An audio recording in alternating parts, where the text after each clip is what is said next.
Hi, I'm Austin Wintory, and this is the Game Maker's Notebook. Long time coming chat today with Neal Acree, who has a many years history with Blizzard writing music on basically all of their major franchises in tandem with their wonderful staff lineup of composers. We get into all of that and bookend the conversations with his absolutely fascinating and wonderful and inspiring stories working in television. First, at the early part of his career with the composer Joel Goldsmith on Stargate SG-1 and subsequent projects, and then most recently with the unbelievable Critical Role talented team on The Legend of Vox Machina. So conversation that goes a lot of different places, a lot of great stories, and kind of culminates in a wonderful and poignant and inspiring tale of embracing the quiet moments and finding your own voice and doing a thing entirely for yourself just to know that you've done it. It was a great chat. I hope you enjoy.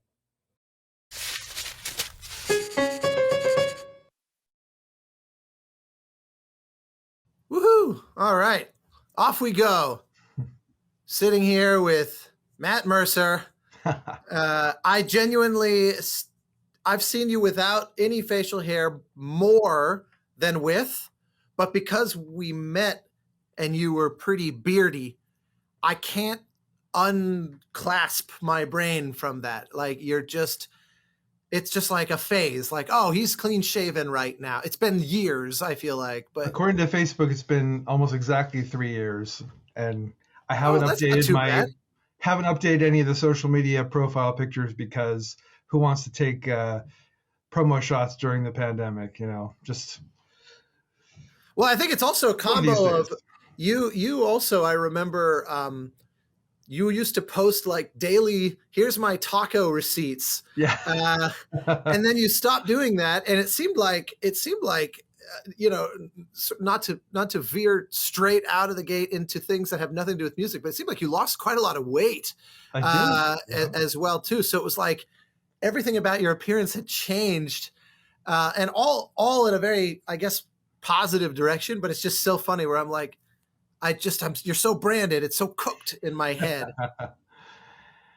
Yeah. But so it goes. Not quite Tom Selleck shaving his mustache off, but I get what you're saying. Oh yeah.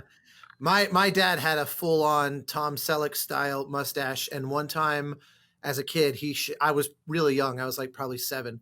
He shaved it off just on a whim, and I remember freaking out. It's like I remember as a kid going, "That's not my dad," and like having a almost panicked response. And I'm sure my parents thought it was funny because it was like he's really overreacting to this.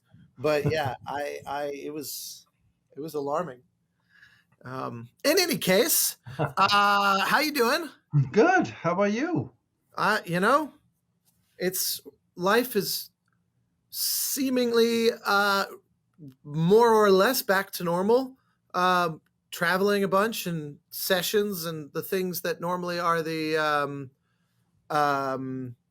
hallmarks of time, like the thing that marked the biggest change when the whole world kind of went away. Seems to be basically at full swing. So I cautiously am like, I think life is basically normal and busy. And because one of those little telltale signs was I felt like it was fairly often that we would see each other at concerts.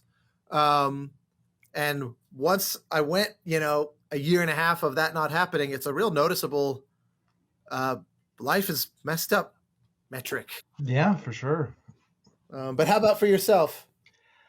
Well, I went and had twins just before the pandemic started. So though life may be back to normal in certain ways, I haven't been getting out too much. But yeah, you really reset the clock on your fatherhood POV. Yeah. But it's, interesting times, but, I've been staying very busy and that's, I think as a artistic person, as a creative person, I think like whenever I'm creating or doing anything relating to creating, I feel like I'm fulfilling my purpose as a human being. And when I'm not, I feel completely out of whack. So, as long as I'm busy, I'm good. Well, there's a lot of different things I'm kind of eager to dig into. Obviously not, there's no shortage of things to talk about musically, professionally. But you're quite singular in that you have real profound talents outside of music. So I guess even though I often kind of do this in a semi-biographical way, and I love to hear about childhoods and things like that, I'm going to just kind of start in a sort of random place, because one of the things that I admired when I very first met you was discovering that your sculpting and kind of physical art chops are no joke. And that's not, oh, he's pretty good for a composer. But to me, it struck me as, if you had decided that was your greater passion, music could have been a side hobby. And I don't mean to sound like one of those people that just goes, oh, like anytime, you know, the uncle hears the nephew sing and goes, you should be on Broadway. And you're like, you don't know what you're talking about. So I don't want to be guilty of being that person. But as somebody who's in a relationship with a serious artist, I look at your stuff and I go, good Lord, this is not amateur work. So can you tell me what's up with that? Can you tell me where did this start? And did you ever actually seriously consider pursuing that, separate or instead of a career as a composer? First of all, thank you so much. It's so nice to hear. Yeah, my father was an amazing artist. He drew, he painted, sculpted, just the most creative person I've ever met. Just like house was full of like just little, make some little sculpture out of paper and just, everywhere in the house, full of little things. He just created all the time. And, but he didn't have the opportunity to make a career out of it because he was, had a family when he's young and became a parts manager at auto dealership. And he kind of felt like he had to provide for the family. And I always had kind of a sense of, he kind of wished he had done something else, but couldn't. So for me, that was, always a motivator for me early on to there was an unspoken assumption that I was going to do whatever I wanted to do and not have to worry about that because, he hadn't. So the first thing I knew how to do, my first identity as a kid was the ability to draw. When I was 10 years old, I was selling hand-drawn Ghostbusters posters. This is just before Ghostbusters came out. And so you had the artwork would be in magazines and stuff. Right, yeah, the pre-release hype. So I was like selling subscriptions to, you get a Ghostbusters art pack where I draw a poster, you get a picture of Slimer and this, and to my classmates in school, and then I'd be drawing all the stuff. Subscription model. You were art as a service before that was a thing. And so I'd draw them during class, and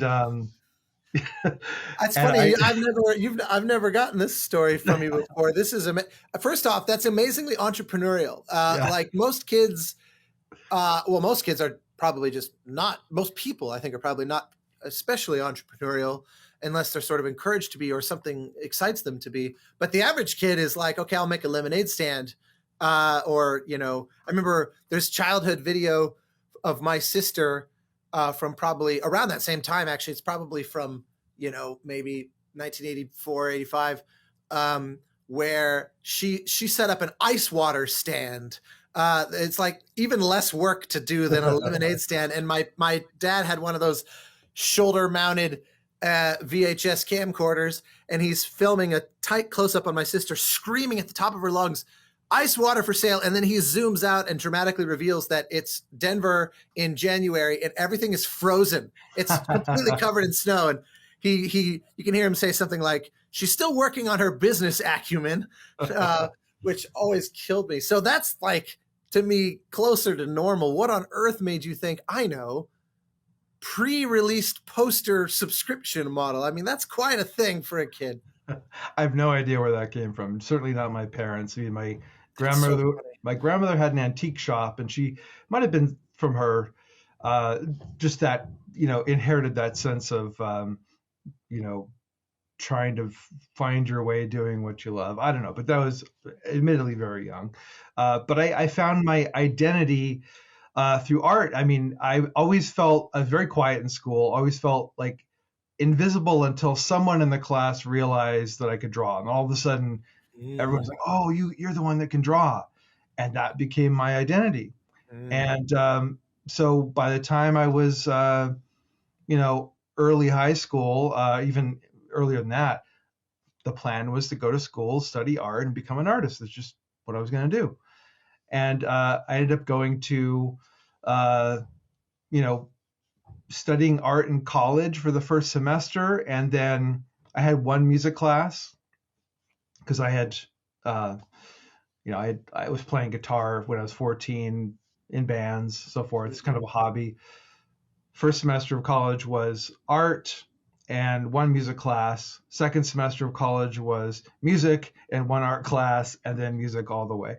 Big Something shift. about it, music just took over, and I honestly don't know what it was. I think it's just music is so much more immersive. The process of making music, uh, whatever it was, it took over. And then at some point, a few years into that, I realized music plus picture plus, meaning uh, film. Footage, yeah, yeah. Footage. That was going to be my next question: is if your frame of reference was playing guitar, playing in bands, and also adding to that the idea that art as a place of self-expression could very much, you could easily see how the two of those would add up to, oh, I'm going to be a solo artist, or I'm going to play in bands or frontline a band or something like that. It's a totally different instinct to put those abilities, and you have to almost set aside what you would have been learning and that identity that you have wrapped up as a visual artist, because that's very solo. It's not like you were fantasizing about being a concept artist or something, which would be the kind of crude analogy. So what did you have, like that one score? There's often that one that people see and they go, "Oh, that's it. That's the path."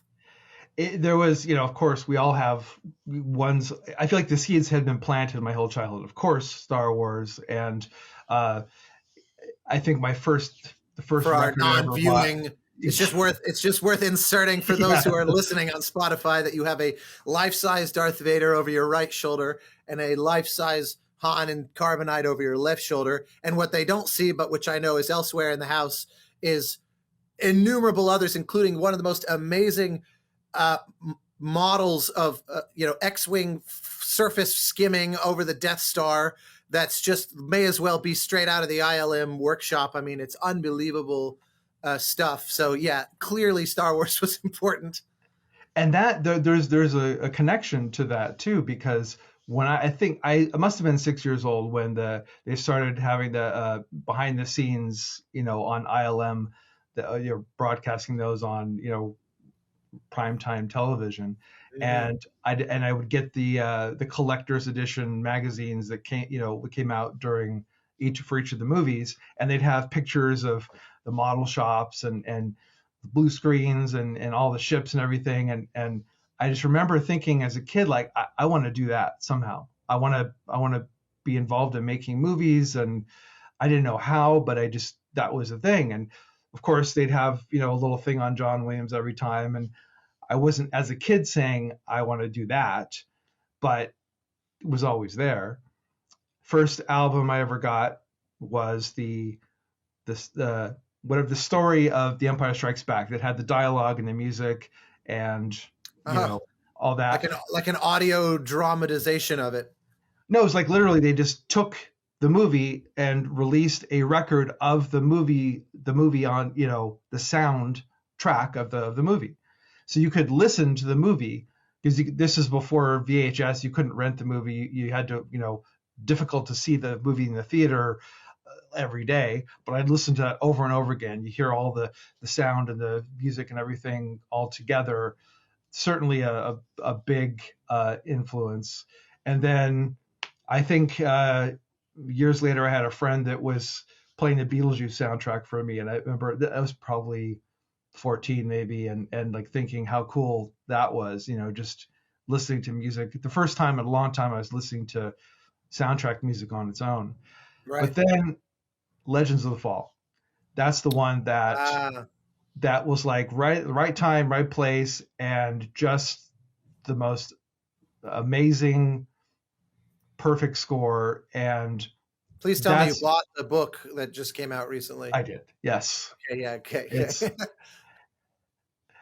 so it was that's what nudged me because I think I'd say for 5 years I was thinking I'm going to be a solo artist, listening to a lot of new age, which sounds cheesy. It sounded cheesy at the time, but instrumental music based on kind of textural stuff, and but it's still trying to write melodic stuff and experiment with different things. Mm. Um, but then yeah, Legends of the Fall.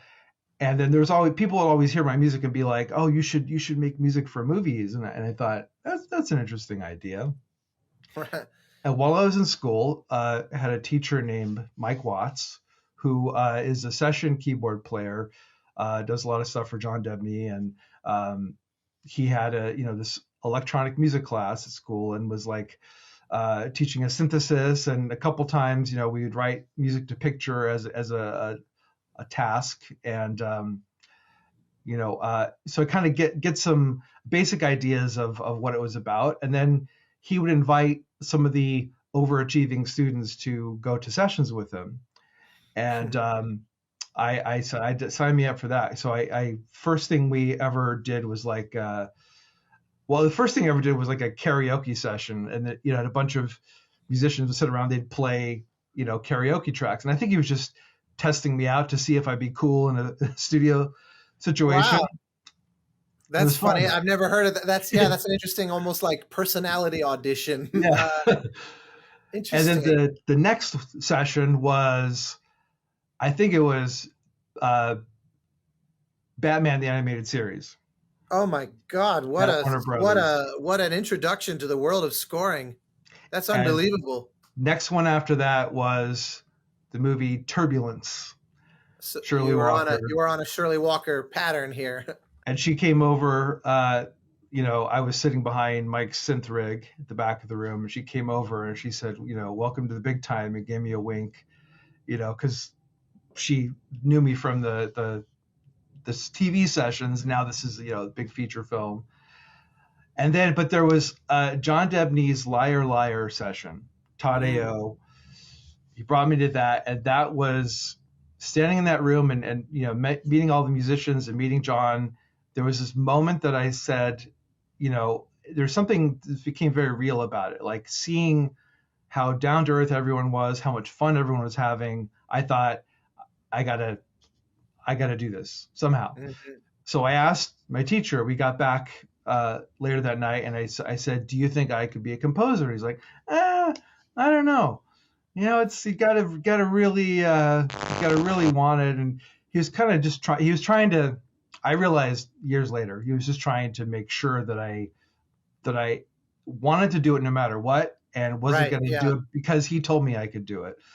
Uh, I and think there's a lot. I mean, that's actually a bit of pedagogical mercy because I think there's a lot of students that they go through the motions, they score the stock clips, they learn Pro Tools, they do all the things, and they think, I've done my part.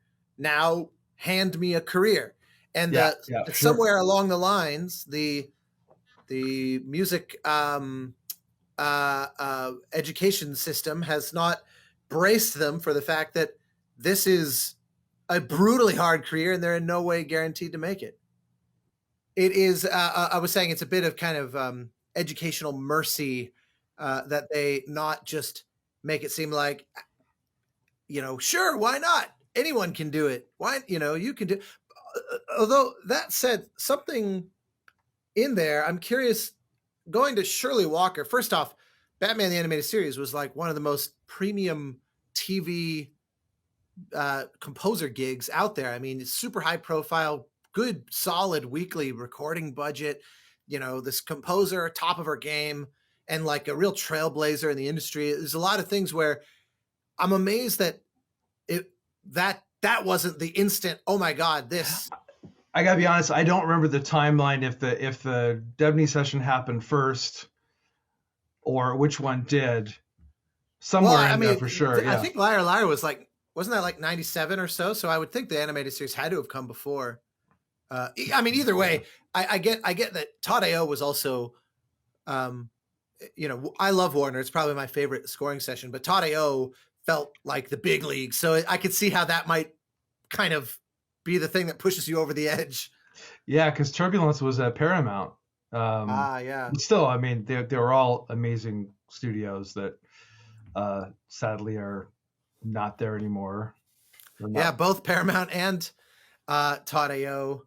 I had one of the great privileges of my career was I was able to go to James Horner's last ever Tadeo session because that was sort of his go-to.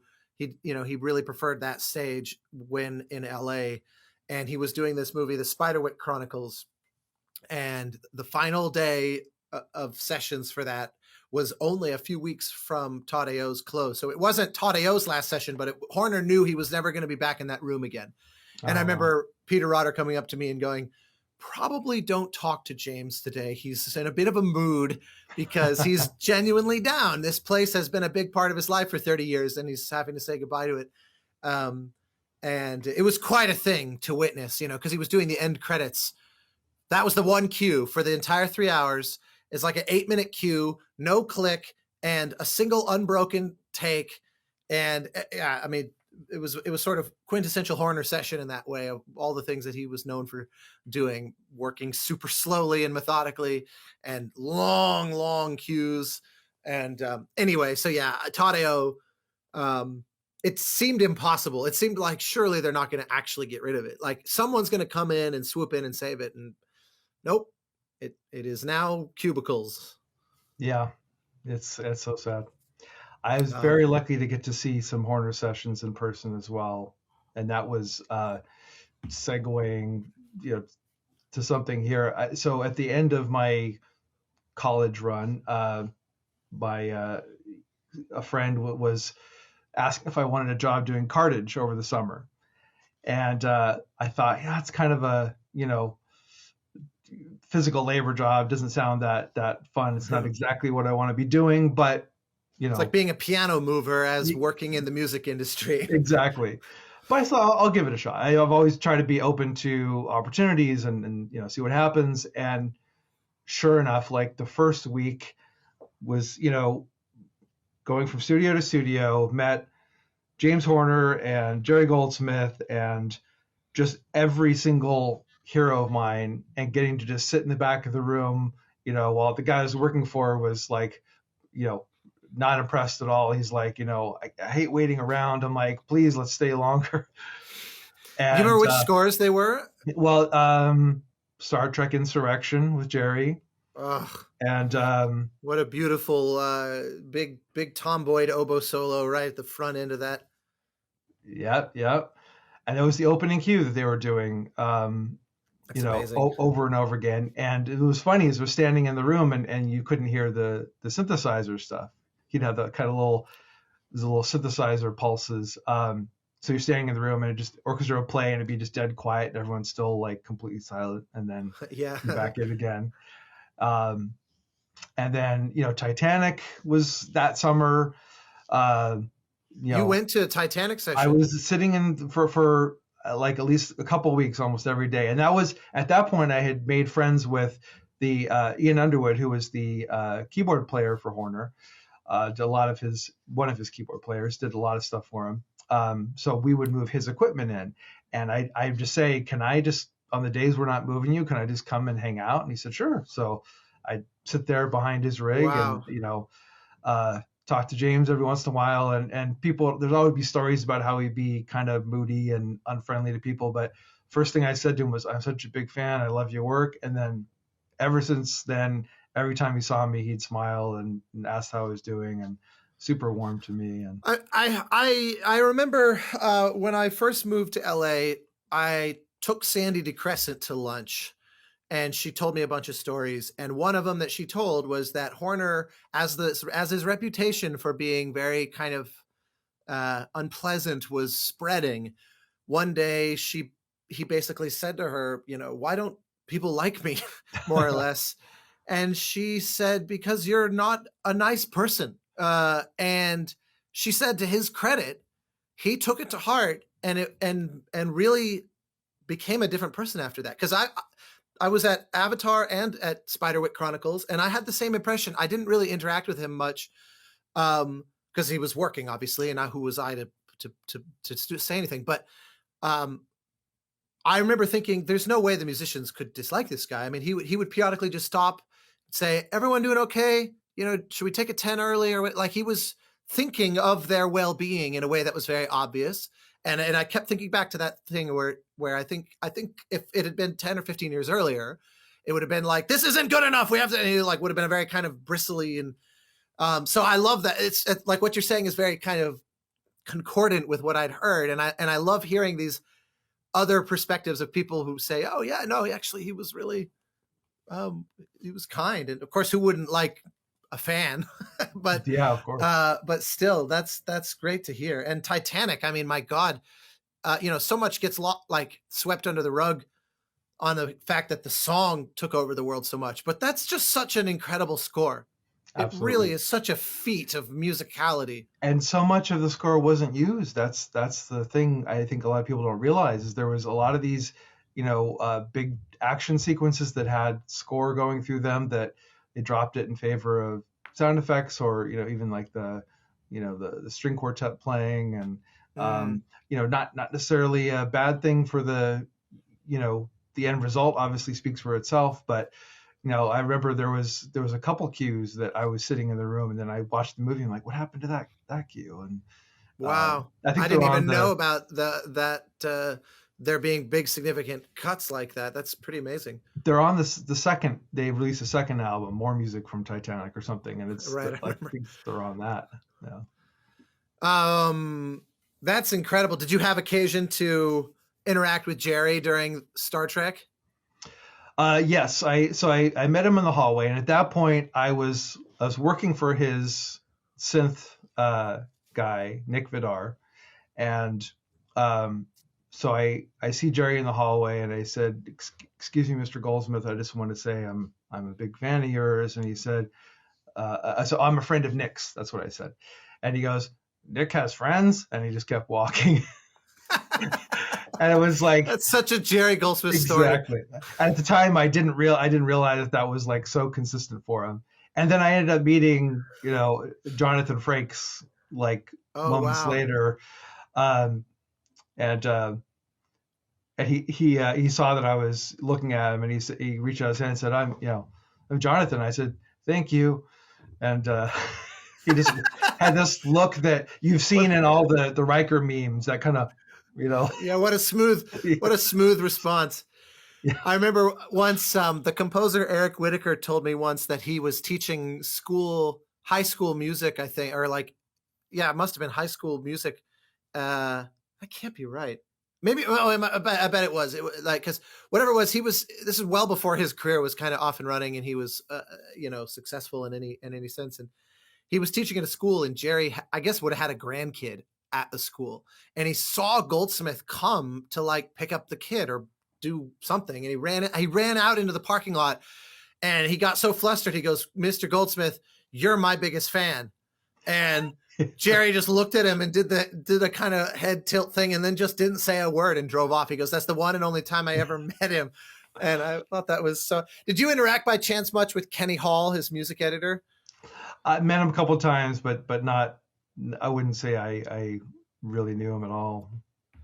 He's somebody I wish everybody had had the chance to know. I never met Jerry, but Kenny was like an uncle to me. We became really close, and he was just the best. And he loved Jerry, thought of him as a big brother. He was one of the only people that had only good stories, because Jerry was also famously a little cantankerous. But I do envy.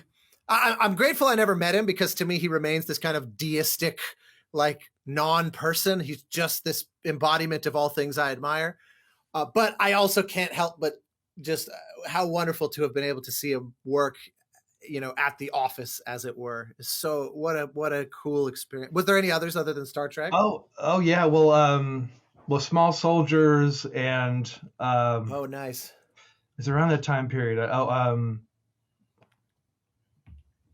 one with Robert Redford, The Last Castle.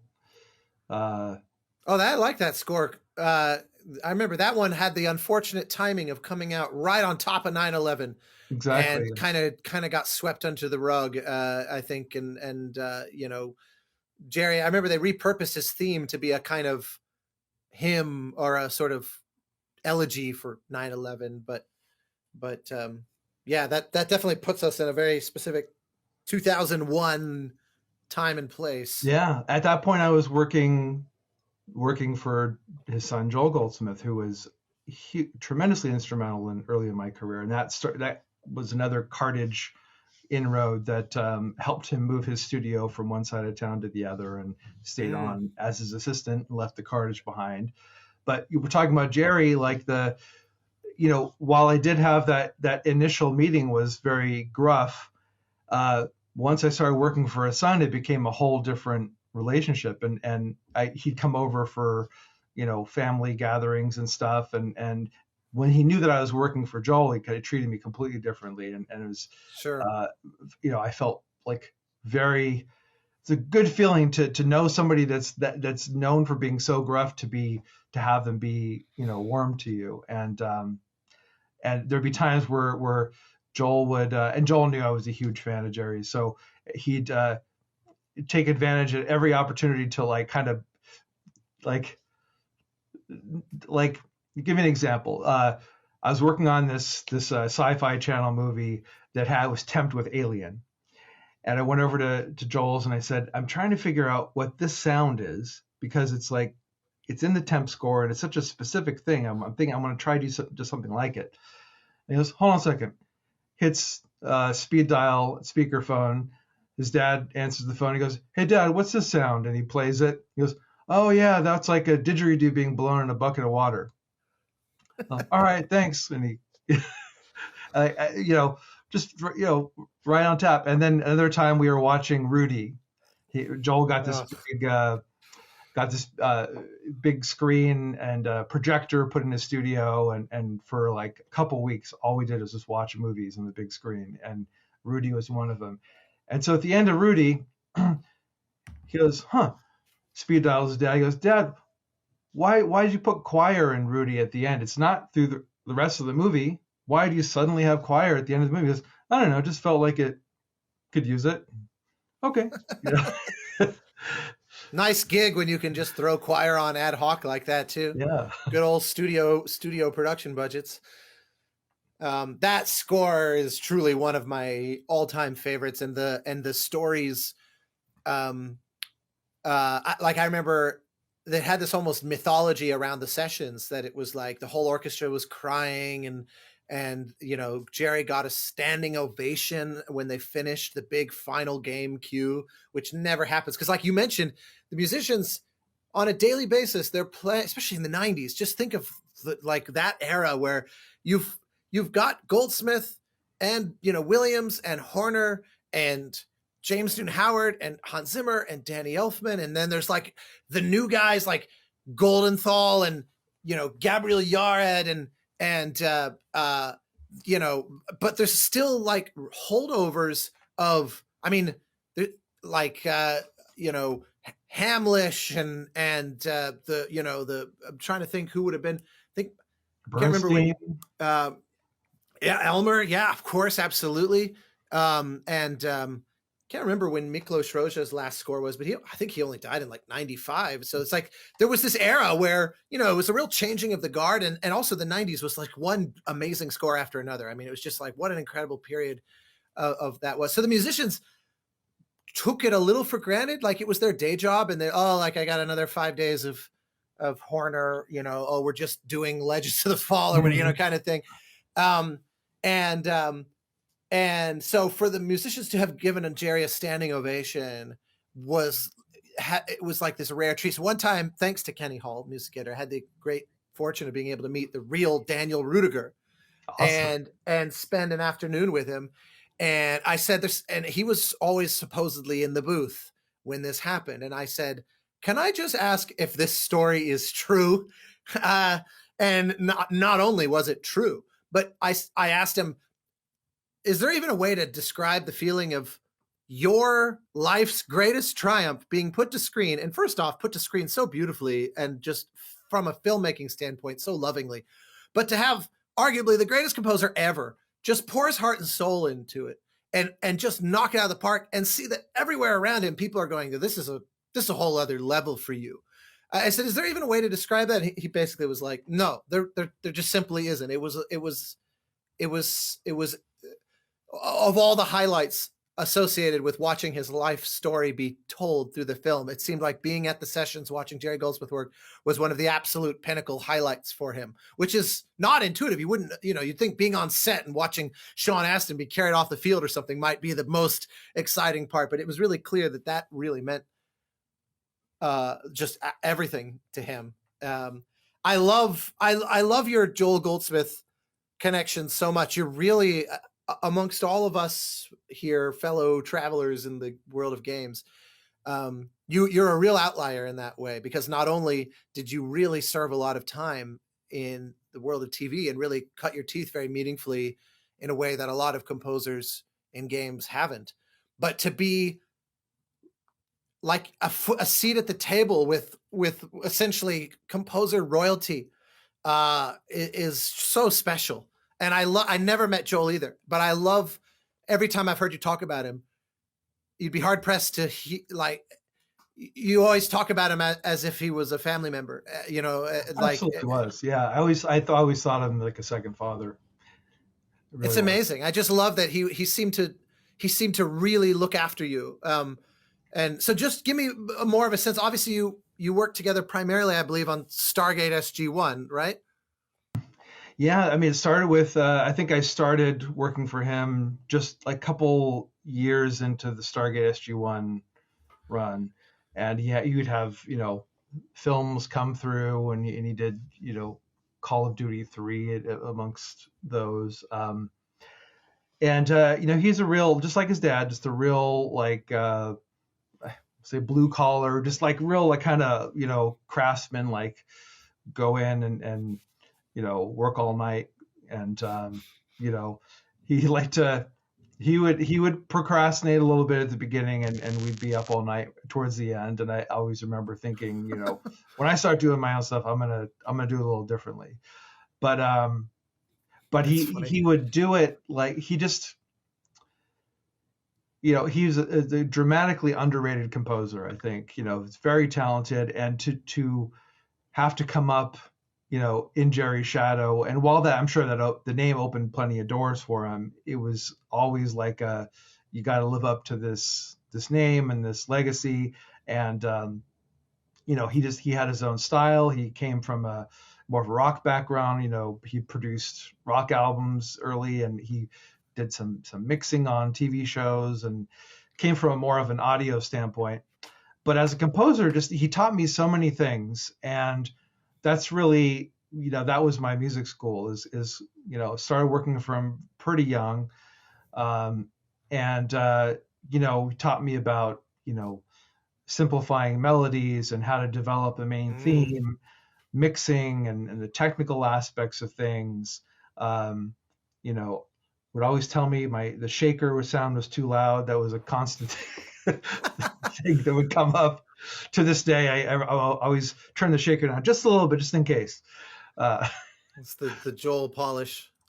But he was a great person to work for, and I'm so glad that I got that opportunity, because he, I think everything in my career now I can trace back to him in some way. He started working on Stargate with him, and then at some point, there was some low budget movie that, a director he'd worked with before wanted him to score, and he's like, I can't, but I have this guy Neal that'll do it, and that led to, that director liked what I did, and that led to another film for him, and more branched out from there, and then eventually became a co-composer on SG-1 and Stargate Atlantis as well.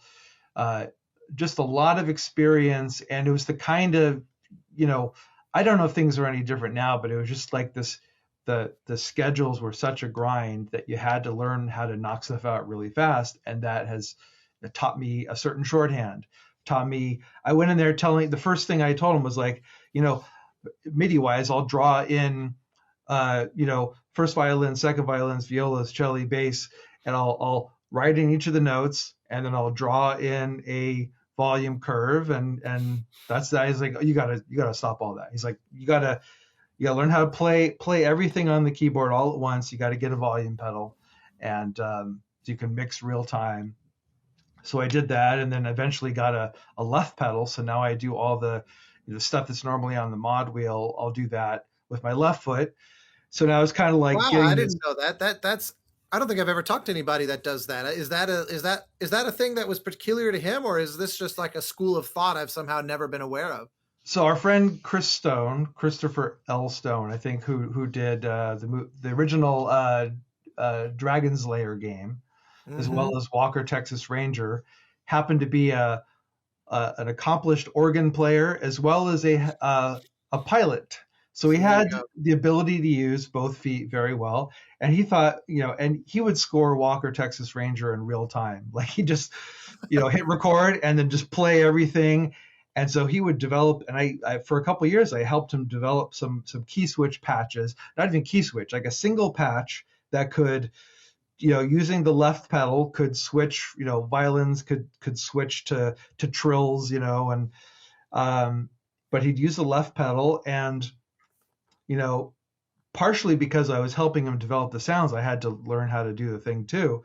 And when I did, I'm like, wow, this really it opens everything up. I can focus on playing all the parts in, at least play in everything as the section as a whole, focus on that while simultaneously doing dynamics with my left foot and then overall balance, with the volume on the right. And, let the orchestrator figure out what's going to be first violins and second violins and stuff. So, but that was like a TV thing going early on, just like you got to figure out how to, rather than do one layer at a time, you can get it all at the same time, add in the dynamics, and it just saves so much time. So, Wow. things like that with Joel was, you know, a crash course for sure, but ultimately shaped my process and everything to this day. So, if you say that your career can essentially be traced back to that, does that mean that there's some kind of connective tissue between your time there with Joel to your entry point into the game industry? I mean, obviously, you mentioned that he scored one of the post Giacchino Call of Duty games, and so do you credit that as the That might have as been the moment? that uh, might have been either after or around the same time and completely unrelated. So there was a point, I think 9 years into my career, and that point I had done 20 films and was a co-composer on SG1. Uh, an agent reached out to me, guy from England, and he said, "Would you be interested in working with me? I want to maybe submit you for some games and stuff." And I remember thinking at the time, almost like suspiciously, like, "Why do you want to work with me? Like, I'm not, I've been trying to get an agent all this time. Why are you approaching me?" But I thought, what's the worst that could happen? Uh, and so he ended up, one of the first things he did was like, I got this, you want to audition for Blizzard, do a thing for Blizzard. So put together some tracks, and like they want you to write, rescore the opening cinematic for vanilla World of Warcraft. They sent it to me with no sound, and of course I looked it up on YouTube and like saw what the original sound was. Kind of figured, I assumed that they want something kind of like this. Mm. So wrote something to picture and tried to keep it as close to the original feel, but kind of expand on it a bit. And I got the gig with no previous game experience. At that point, I Wow. had never recorded with an orchestra before, except for maybe done a couple cues on a Stargate movie in Seattle. But uh, got hired to score the opening cinematic for the Burning Crusade, which is the first expansion for World of Warcraft.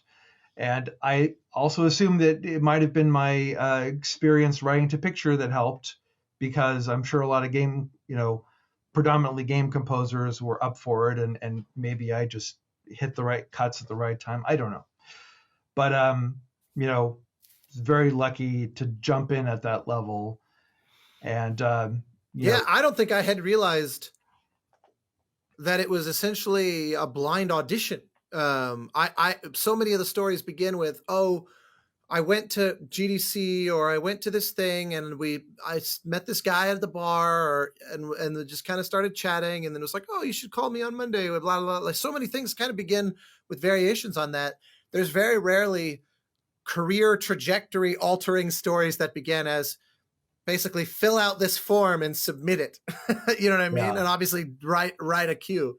That's incredible. Was this like because Russell would have been the head of the music operation at that point, right? Does that mean that he like had um, put out this call or like because I'm just amazed like how because I always think of him as as very hands on and very involved and obviously writing a lot of the music as well and so it's amazing to me that an agent could kind of just find you and connect the dots that way. That's Well, there's the to zoom in on that story even closer. There was a producer who they were doing something for another project, and they wanted Rob Dugan of the Matrix, Woman in the Red Dress, track, fame, electronic artist who liked to blend orchestra and electronics,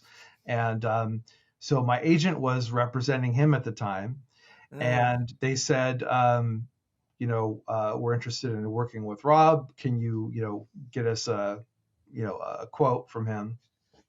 And I think it was like, I want $1 million and I want my name on the box or something like that.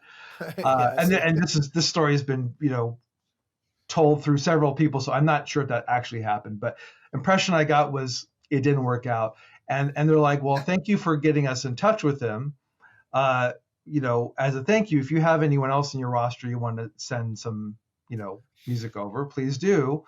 And I happened to be on the roster, and it kind of got me in the door enough that they were familiar. They had listened to the music, and then they happened to have a project coming up, and got a chance to audition. And the audition is so important, as you just to get to a point where they're willing to ask you to write something rather than just throw your demo out the door before they even get there. So whatever tracks I had sent at the time, and that was right after Lord of the Rings, so probably a good amount of that sound had made its way into some of the Stargate music I was doing.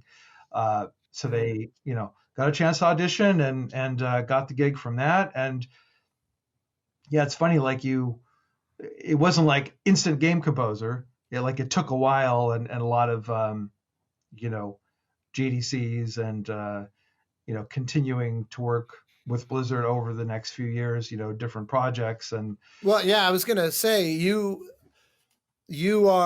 basically got your fingerprints in essentially everything they've done since then. I mean, it's a solid 15 years where, yes, of course, you're not the only composer, and I wouldn't dream of misrepresenting it otherwise.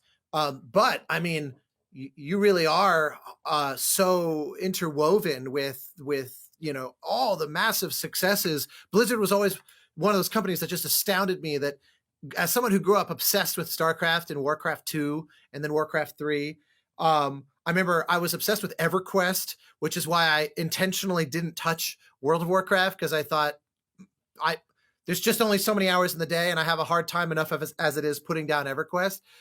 So I steered clear. But then, all the subsequent, StarCraft 2 and Diablo, and then the fact that after all that, they're like, we're going to throw our hands into the shooter space, and they make Overwatch, and it's like instant success yet again. And you're kind of, in my mind, you're all over all of these. Maybe peppered throughout is more accurate. You know the inside story more than I do, obviously, but it just seems like you became one of their absolute most trustworthy go-to people, such that there hasn't really anyone who's played any Blizzard title for the last damn near 20 years has heard your work prominently.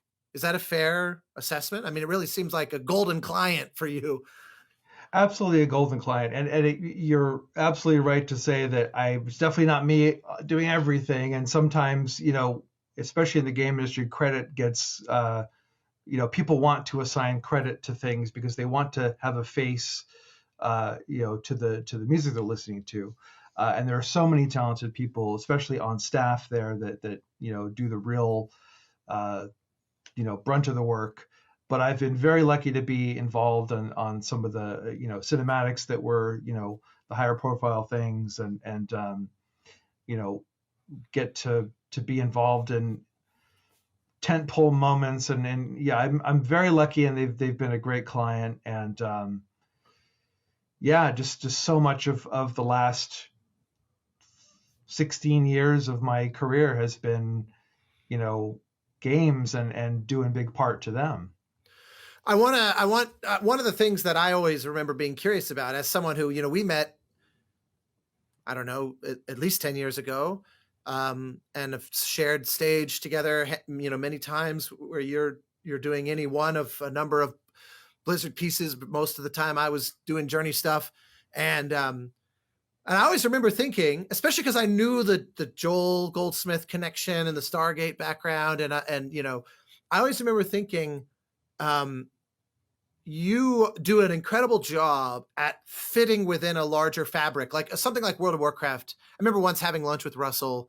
This was probably 7-8 years ago, and at the time there was like between 40 and 50 hours of music within World of Warcraft, and pretty much all of which is recorded and mixed and produced at the highest level. And so, I mean, it's just the sheer volume of resource commitment is staggering. It's probably double that now, if not triple that. I mean, it's like there's so much there. And but point being, your role is an interesting challenge, because it's like there's a jigsaw puzzle with 50% of the pieces kind of there, and they're going, now we need you to add in a bunch of throughout, where you're not creating a sound from scratch, but you're also doing no favors to just emulate what's already there. So that's its own challenge. I'm curious to hear you. Well, actually, before I kind of drive to the point I'm actually driving at, just walk me through how you manage that, because that's easier said than done, I think, to step into kind of like a sound palette that's being forged by multiple people, and for a thing that's obviously got millions of active players and listeners, that's a pretty small target to have to aim for. Yeah, great question. Probably, I'm sure I learned that working for Joel, because we're working on the Stargate show that already had David Arnold's themes established, and then Joel had written more themes on top of that. So you kind of have this, library of themes. The sound is basically, the sci-fi film music language that we all know, that in part came from the planets, and every sci-fi score that's ever been written, you have this little things that kind of make it instantly identifiable, and then adapting to Joel's style, which was at times very big and thematic, but at times very intimate. And another thing I learned from him too is just kind of how to simplify, right, and not overdo, because I always had a tendency to just overdo it. But he could break it down to a simple piano melody, and I remember he would always, because it was important to him to make a cohesive sound. He didn't want the score to sound like David Arnold theme adapted by Joel Goldsmith, and then with a bunch of other random stuff by me. So we worked together to try to make stuff. He'd write a theme for every episode, and he'd hand it to me. And sometimes I'd be like, this is a square peg in a round hole. I have no idea how to make this fit into the thing. So it was hard at first, but I suppose over years of doing it, I figured out a way, some kind of way to do that. And then that prepared me for, team-based situations, especially in World of Warcraft. The beauty of it too is it makes the job easier if you come into something and the hard work of having to write a theme or having to just come up with something from nothing is already done. You just have Right. to really, the work. There's always a research aspect to it. Figure out, the probably the best known thing I've done relating to World of Warcraft is this piece called Arthas, My Son, the Lich King cinematic that starts with a solo boy singing a melody that Jason Hayes wrote. And that was just a matter of like digging through all the previous cinematics and figuring out like what sort of establishing thing, because if you're going to make a new Star Wars movie and that's a whole different thing about redefining the sound of Star Wars. But let's say you're going to make a franchise movie that's related to a whole pre-existing catalog of scores. You're going to want to reference those themes and make sure that the audience will hear them, even if some people might have forgotten them. I love the Easter eggs, putting in little Easter eggs that maybe someone will figure out that that's an echo of something that happened 10 years before. Maybe they won't, but it's there, and it's a chance to connect the things. And I guess it's just one of those things. Like, I didn't set out, in my career saying I'm gonna be the guy that fills in the blanks and stuff like that. But it's happened plenty of times. And then there's a lot of times where it's the new concept, new characters. We need a new theme for this, and then trying to do something that exists in the same universe, or working on a new game and coming up with a completely new sound. It's also fun and challenging in its own way. Well, that's a perfect segue to where my question was kind of gonna lead to, because as someone who admired your ability to slot into a kind of larger tapestry, because that's a thing I've not had occasion to do much, there's been a couple times in years past, especially when I got asked by, like, when I was just getting started and kind of eager for any work I could find. There were a couple opportunities to do additional music for much more established composers, and I always found it difficult because I had to kind of sort of erase a lot of my normal instincts and try to emulate their instincts, which were pretty different from mine. And because the goal was to sound like them. The goal was to disappear inside their work. And that's not quite how I would describe particularly your Blizzard work, because it's not like you're ghostwriting or something. But it's still like a kind of, like you said, there's themes and there's palette choices that you have to at least honor and respect. And so, all that said, for years I found myself going, I'm very curious. With someday, probably sooner than later, some game is going to come along that is sort of that Neal will own top to bottom creatively, and I'll be very curious how much it is similar or different from what I'm hearing, because there's very obviously you doing exactly what you need to do, and beautifully at that on the Warcraft stuff and Overwatch and StarCraft and all the rest of it. But that's why. So Rend, I remember, was a game that I was like, I saw you sharing, hey, here's a new thing I've got coming out, and it was like, this is not related to Blizzard. This is its own thing. And I remember that score was so kick-ass. It first off, it was one of those where I remember thinking, fuck, man, this guy really knows how to mix.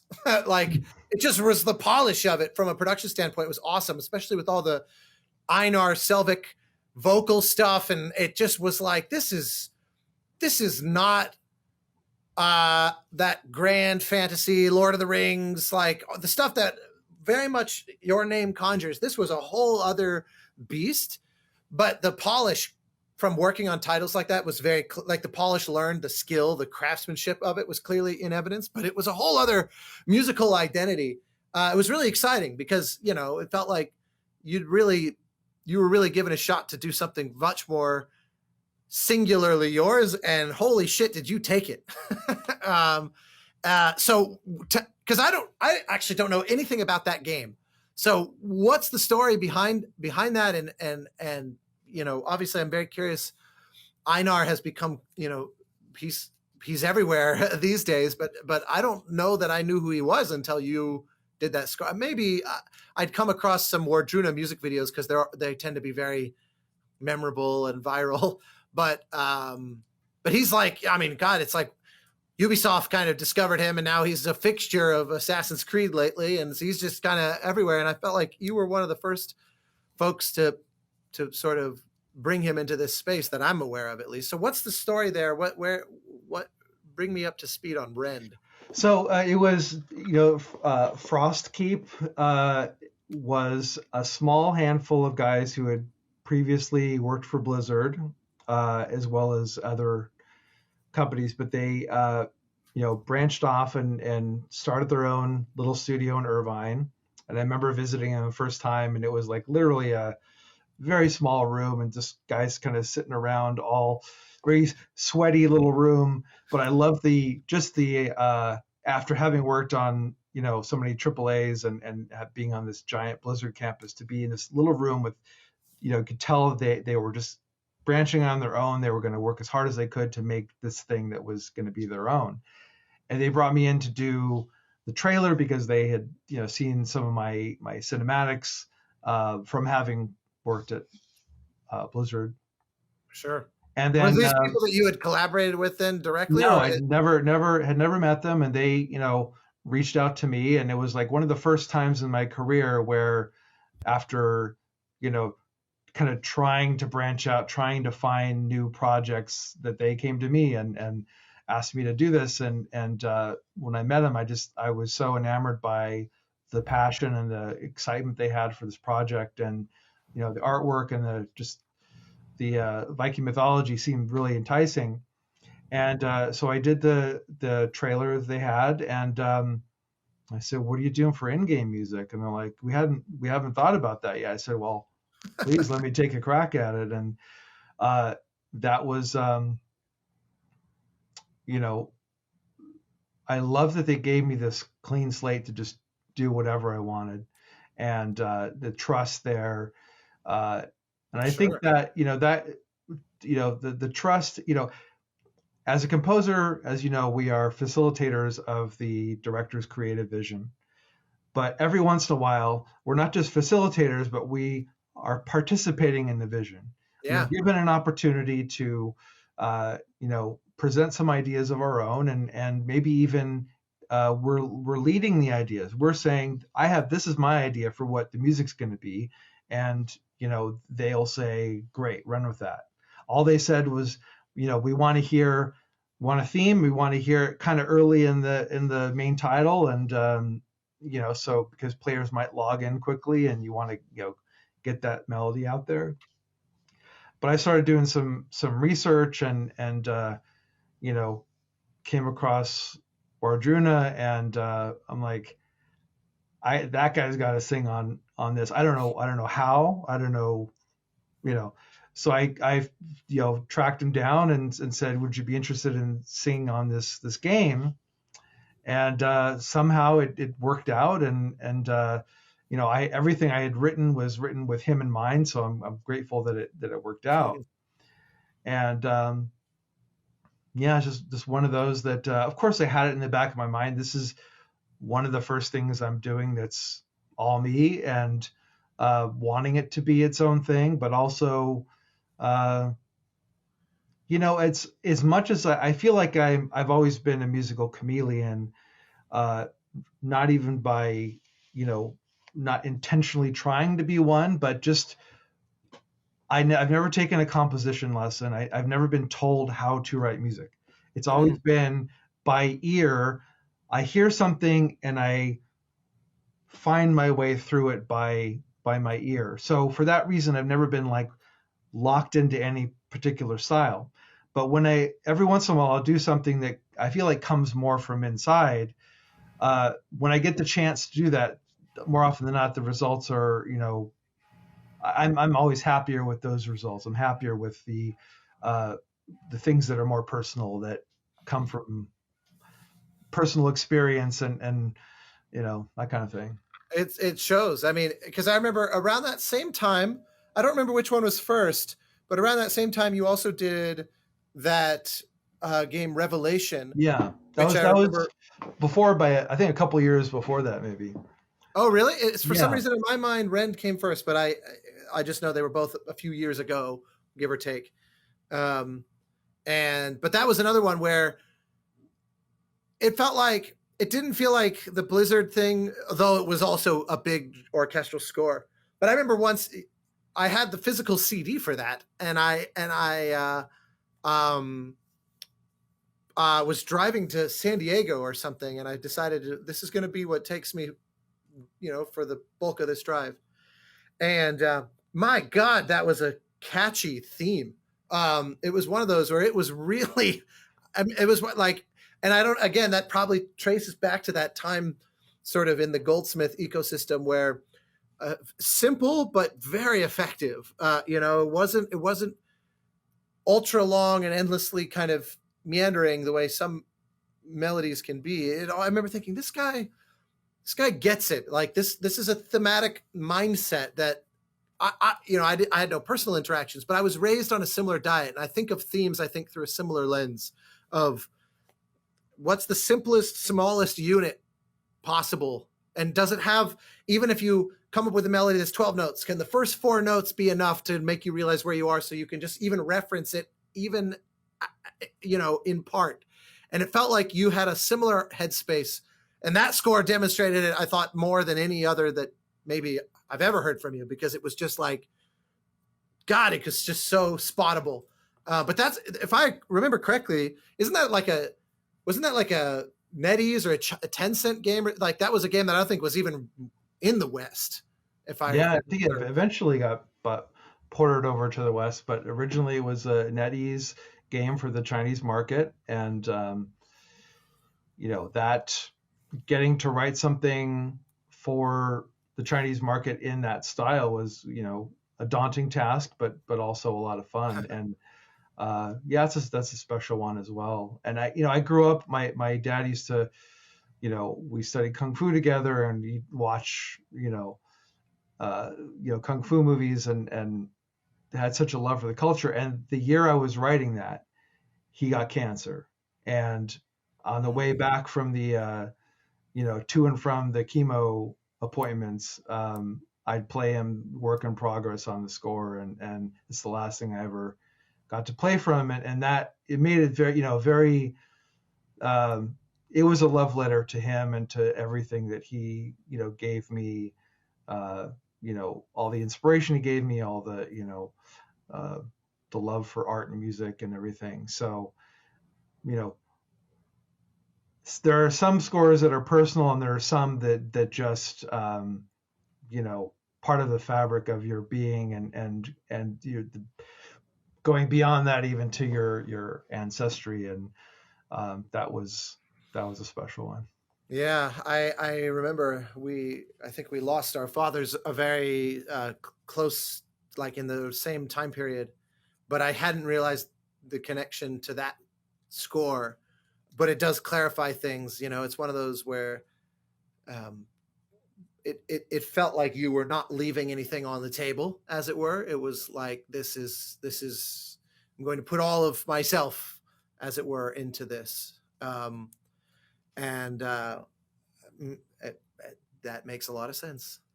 Um, well, I want to, like, one of the things that I absolutely love is that in the middle of the pandemic, um, you got to do this wonderful lateral shift back to your TV roots, um, and something that's just so unhinged and over the top and ridiculous, that ironically, it's entirely possible that now more people know you for that than anything else.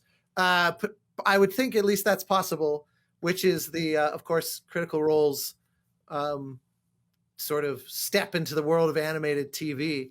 And one thing that I don't think you realize, I have a lot of friends in that camp, and I remember when they did their Kickstarter and it raised like $1 billion, and there was a lot of discussion happening. A mutual friend, I think, pinged Travis and said, "Do you have any plans for music on this? Because I could introduce you to a buddy of mine if you don't." And he goes something to the effect of, I'm probably misquoting this, but he said something to the effect of, um, "So we weren't sure what we were going to do, and then this Blizzard guy." I remember that's the way he described it. Immediately, I was like, I bet I know exactly who that. They basically was like, there's this guy that's like essentially a fan of the show, and just like walked in with this armful of amazing material to be like, I'm a fan. I know what you're doing. I know what it needs, and I'll prove it. And I already wrote some music to showcase that I know what it is. And they were all immediately like sold, instant. So that was basically his way of saying, thanks, but we're good. We're set, and we're stoked. And so I remember thinking, I have a suspicion. And sure enough, a year later or whatever it was, the behind the scenes start rolling out into the world, showcasing your big grand or orchestral contribution to the world of Critical Role. And it was just so awesome to see. And what I loved is that it's funny how it's sort of bombastic orchestral music simultaneously as earnest fantasy and like heart, but also it's also like interwoven with the kind of hilarity of it all. Um, just tell me the story. I mean, you were obviously already a fan. Were you a big D&D guy? Like, how did that even come to be? Yeah, I mean, I was, when I was 12, I was obsessed with D&D and, RPGs in general. I collected a bunch of them. I had the Star Trek role playing game, and Oh, awesome. yeah, I mean, and then, at one point, got to work with Laura Bailey on this song for World of Warcraft called "Daughter of the Sea," Mm. uh, and I remember I wasn't I knew she did a voice for uh, World of Warcraft for the character Jaina, but I didn't realize she could sing. And then she came in the studio and sang this song for us, and it's a song that I kind of arranged and co-produced, but was written by Logan LaFlotte and lyrics by Robert Brooks, just for the record. But she came in and just knocked it out of the park to such a degree. I became an instant fan. I said, I gotta, you know, find everything out about her, and led me to Critical Role. And like, this is D&D. This is, some really awesome voice actors who I've worked with indirectly, in the game industry. And Yeah, I I was mean, Matt like, is obviously like extremely attached to the whole Blizzard ecosystem, very noteworthily as well. So it would have seemed. It's actually funny that it took that to pull you in, since they were kind of right on the edge of your world for so long in that way. yeah. And I'd actually met the entire cast, at a BlizzCon one time, the entire cast minus Laura and Travis. But so I'd like indirectly like met and written music for the voices of a lot of them. And so I was a fan. And then every once in a while I'd hear my music pop up in their, in the live stream. And I Mm-hmm. always felt connected in a lot of ways. And then the Kickstarter happened, and I'm like, I've never known, like, there's never been a project that is so far up my alley. One is it's, you know, love D&D, love role playing games, love every member of the cast, just love what they're all about. Um, it's a TV show that I have, roots in, and that I've been wanting to get back into, looking for an opportunity to get back into. It's got such a wide range of emotions, from comedy to horror to action to fantasy to everything, all things that I've done at one point or another. And it just felt so far up my alley. And I said, asked Laura, I said, I'd love to be involved in some way. I don't know how, just, you know let them know that I'm interested, and they, I think I talked to Sam, and he was kind of like, I felt like they were very happy that I reached out, but weren't quite. There wasn't like a hey, you got the job right now kind of thing. And then, as before the Kickstarter even ended, I was just like, you know, I really want to. I really want them to at least know you know what I'm seeing for this, just to make sure that they even understand like what I'm trying to bring to this. And what And you're if capable of bringing. I mean, they don't deal with composers all day, so they yeah, wouldn't make assumptions about anything, I would think. yeah. So, wrote a demo, and thought it is like, there's the Your Turn to Roll theme. It's the song that opened every episode. And I thought, why not do an orchestral arrangement of that? Something that's, big and sweeping and orchestral, just as a way of saying, you know, imagine this for the show. Yeah. So Well, I think that did also that. very crucially as a lesson for younger composers out there who might be listening to this. That's also a wonderful lesson in really knowing your audience. That's such a classic thing. People go, "Oh, I want to audition for the next, Doom game, so I'm going to write a big dramatic orchestral score, or I want to audition for the next, Overwatch 3 or 4 or whatever, and here's my crazy Mick Gordon heavy metal music." It's like you're not going to meet much success if you clearly demonstrate that you don't consume the product you are pitching for. And I think the savviness of taking their theme and giving it this kind of loving treatment, it might have seemed obvious to you, but the number of composers I meet who express frustration over their demo success rate, often I go, well, how much homework did you do on the client beforehand? And it's amazing how often they're like, well, I don't know. I just figured they would think this is cool or whatever. It's like, yeah, but people have very different definitions of what's cool, or even if they think it's cool independently, there's also the question of what's right for this. So I just want to, single that out as an important lesson not to be glossed over, but continue the story. Yeah, so I mean, I wrote the demo and thought, well, I got to record this with an orchestra because, that's the only way to really convey what I'm going for here. So, I'm not the first person to record orchestra for a demo, but it's just there's things in the samples you just can't that aren't Sure. going to sell it. So It's also a the only way. gesture. It's Yeah. also very clear statement to them that you are not fucking around. Yeah. Well, I mean, I wasn't trying to be heavy-handed with it or showboating or anything. It was just felt like the right thing to do. So sent him that, and along with a little video clip of the orchestra playing, and it seemed like it would be a good way to just kind of convey the excitement of real players playing it. Sent it to them and said, you don't have to use this, or you can use this in your promotional materials. This is just a gift for considering me, because I knew at the time that I had some, in some ways, I've heard some people say, oh, of course, he's got all these credits and this and that, but I hadn't done TV for a long time, and I didn't feel like there was any guarantee that I was going to get it. So I genuinely just said, you take this, and I just want you to know I appreciate you considering me. And then I just, forgot about it. Of course, that, it was very well received, and they were very thankful for it.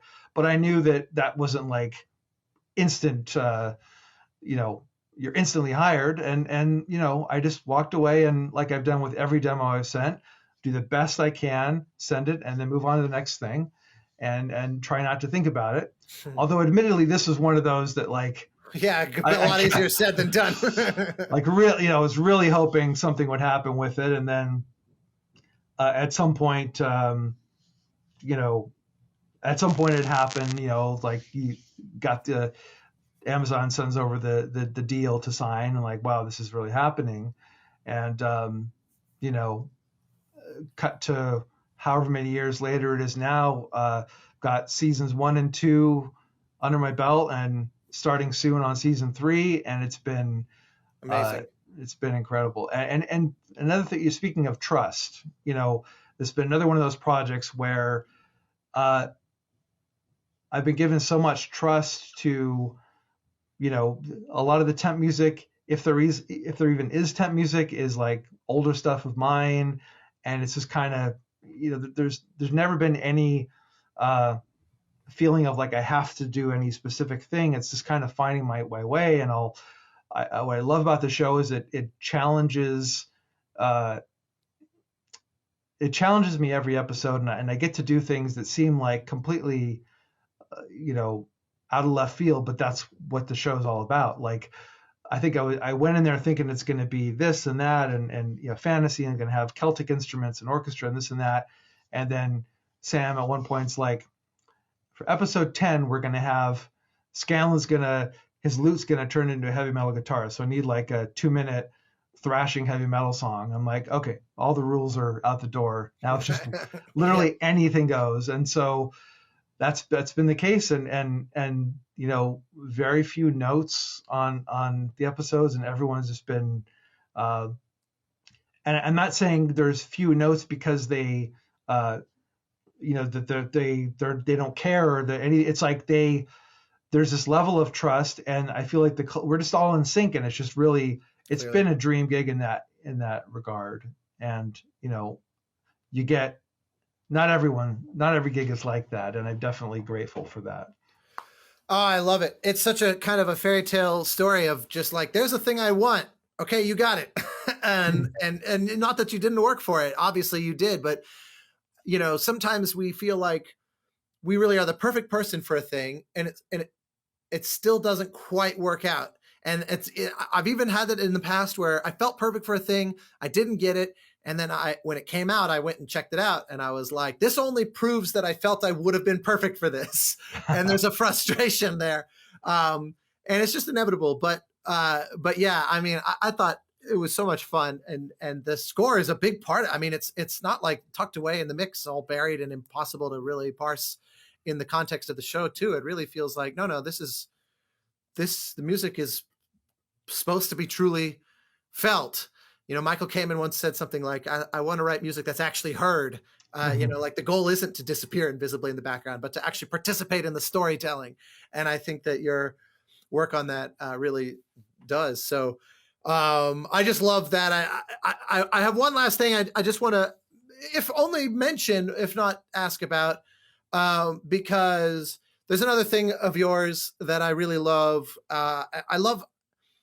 I particularly love just sort of symbolically what it represents. But when you released the Velvet Machine, first off, I love that the cover art showcases some of your freaking just unbelievable work as a visual artist and sculptor. These crazy instrumental kind of sculptures that you have made, that you've showed before. It's just so amazing. But setting that aside, I just love that you shared very openly online as it was preparing to come out that this was a thing that was like decades in the making, and it was something coming from a really personal place, and you really invested in. I mean, you really it wasn't just, here's my little thing, and then I'll release it just so it's done. But I mean, you even recorded AFM, if I remember correctly. Yeah. Like, you really, in fact, isn't Mike Lang on that? He is, yeah. Oh, yeah, God, that just makes me so happy. I had forgotten that, and suddenly I kind of triggered my own memory just now, because that's so special. And so anyway, I just would love to hear you say a few words about kind of what prompted you to finally bring over the finish line a thing that was kind of gradually being chipped away at after all those years. And it's worth, I encourage people to go check it out, because for somebody who is so whose whole career is built on like grand orchestral statements, it is so not that. And again, the production chops are astounding. I remember listening to it, blasting it here in the studio when you first sent over the mixes, and was like, holy hell, that is a mix. I wish I could mix that well. And so anyway, I'm just open-endedly, anything you want to say about it. It just seemed like the perfect note to end on, because as personal as Revelation and Rend let you be, yourself, and obviously as much as the Vox Machina let you really kind of come from a I'm built for this, Velvet Machine is truly yours. And I just seemed like the perfect note to end on. Yeah, thank you for the grand setup. I had, as I mentioned, I for a few years before I decided to become a composer for film, I wanted to be a recording artist, but never actually released anything. For when I was 17, I made a cassette of songs, um, that I would always, draw my own cover art, and that was half the fun for me. And then when I was in college, I made another album called Eclipse. Actually, the name of the group was Eclipse, but it was just me. And the album was called Voyage, and it was just a collection of songs that I was kind of just using the equipment at school, just to experiment and kind of, come up with songs, but never actually released anything. And then over the years, I would every once in a while I'd get enough downtime where I'd be able to hear my own voice. And it's difficult when you write music for a living to be able to be quiet long enough to be able to hear your own voice. But it would happen from time to time. And over a course of 14 years, I built up this little kind of catalog of half finished songs. And at some point, I don't even know where the impetus came, but I said, I need to finish this. I need to actually put these out, and started working on it, and, gave myself a deadline. I said, I'm going to record, strings at East West Studios, AFM, and I'm going to have Mike Lang play these extremely simple piano parts just so Mike Lang can play on something I did, because I hadn't been able to find the right thing. So it was this wonderful opportunity, and I got to conduct it. And it took me a couple more years to get it out, and it was sort of like the beginning of the pandemic when everything kind of slowed down a bit. That's when I finally got it over the finish line. But I didn't realize at the time, like, just what a challenge it is to, when you're doing something just for yourself, to figure out, like, with what are the rules, what makes this song finished, or what is this song, and just coming up with these ideas that were all kind of complementary in some way. How do all these pieces that were written over 14 years, how do they relate and come together as an album? And then, the electronic side of things kind of became something that joined some things together that I hadn't previously been envisioned that way. But the other thing too is when I'm not working, when I listen to music, I'm usually listening to like synth pop from the 80s. I'm not, listening to classical music. I'm absolutely nothing against classical music, but when I'm trying to just, cleanse the palate, I'm listening to, stuff I grew up with. And so this was kind of like channeling that voice that I never really had a chance to put into any kind of recording. And I, finished it, and it was this, strange, you get into a zone when you're writing a single track. It's like this, I got into this like 2-month long zone where I just somehow finished everything, got everything mixed, submitted, put it out there, and just thought, I have no idea how this is going to be received. I mean, nobody out there would expect this. None of the people that follow my work are going to, not to say they won't like it, but they're like, this is not what they know me for. So who knows what they're going to think of it. And I have to be okay with that. I just want to put it out there because it's something I've always wanted to do. And if a single person out there listens to it and enjoys it, gets something out of it, gets what I'm going for, then it's worth it. And even if they don't, it just needs to get out of my head. It needs to get out there in the world, and I can finally say that it's done. And one of the hardest things in art is starting something and finishing something. Getting past the blank page and actually starting something, But then my biggest challenge was always like, you get a half finished idea and I never go back to it. How about I go back and I finish it, put it out there in the world, and it can say it's done. And luckily enough, it was well received and people liked it, even though it's just so dramatically different than anything else I'm known for. But it's funny, like when you talk about like things you're known for, I'm only known for what I'm known for because that's what I've done more of. That's what's out there the most. Isn't by any means what who I am as an artist. It's just another side, and it's probably the most personal side. Like if I hadn't been,